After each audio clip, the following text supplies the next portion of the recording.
Momento estelar de este encuentro, la columna de Ana Bejarano.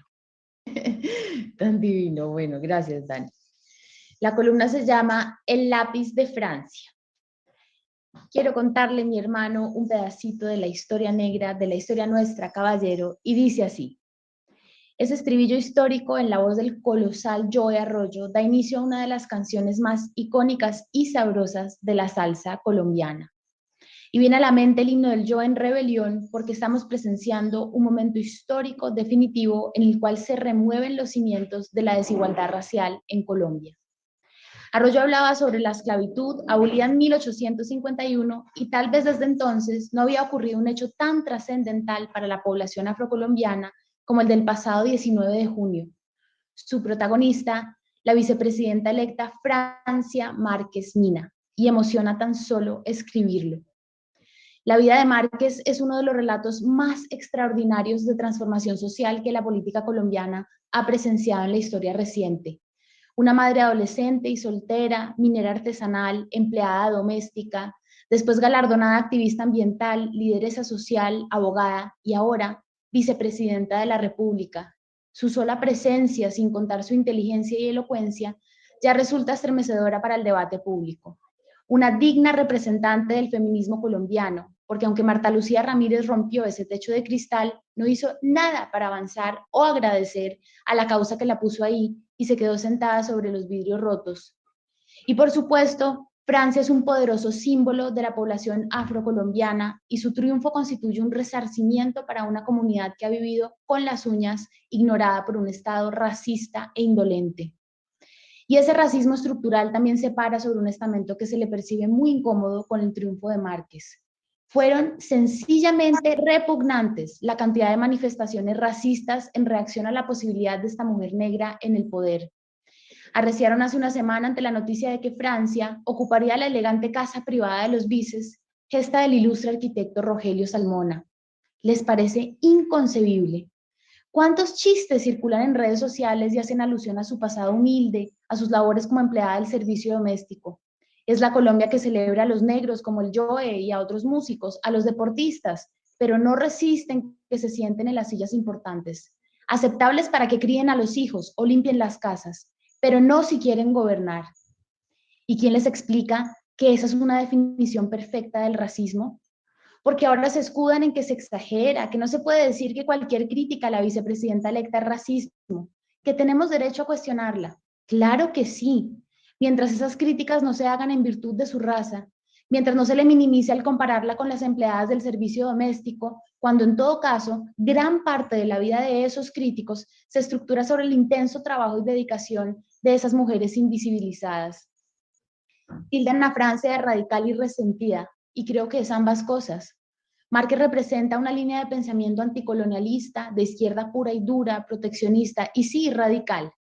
Además le piden que no sea resentida, que deje atrás el pasado y olvide las décadas de racismo que enfrentó toda su vida y ahora con mayor intensidad.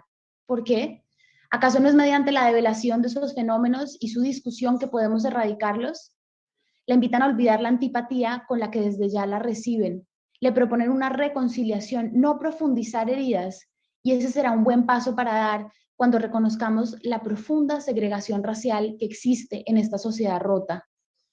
También es cierto que la línea política de Márquez podrá meter en líos al presidente electo Gustavo Petro. Hasta podría resultar cuestionable para la economía colombiana.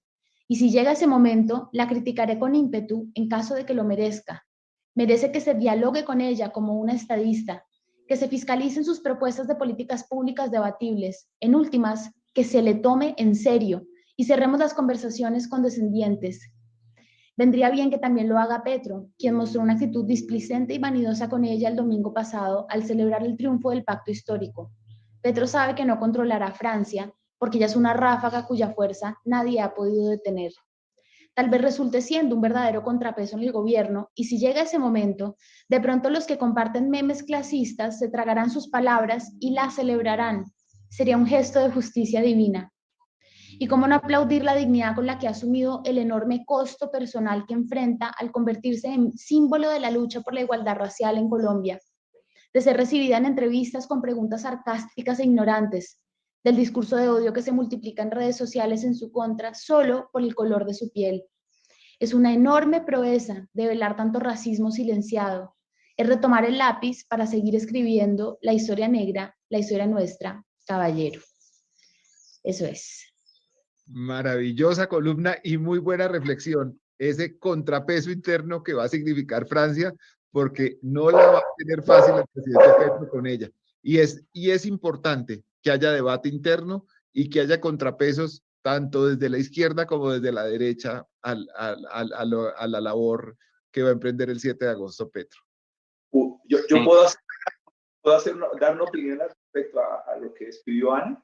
Por favor, coronel, adelante. Ana, es que cuando terminó el debate vicepresidencial, tú escribiste por ahí algo, yo te leí respecto a una posición que yo tuve en ese debate, cuando preguntó Vicky Dávila, que está muy interesante tu columna, muy válida ese contrapeso que pones en primera instancia, pero cuando surgió esto, a mí me interpretaron como que yo era un racista, clasista, hasta tuve una discusión con Gilberto Murillo respecto a la muerte del almirante Padilla, que por fortuna después se comprobó que yo tenía la razón. Pero en ese momento lo que yo quise decir es que yo no veía, después no veía racismo en las campañas políticas, porque los vicepresidentes todos eran, pues, había mucha gente negra.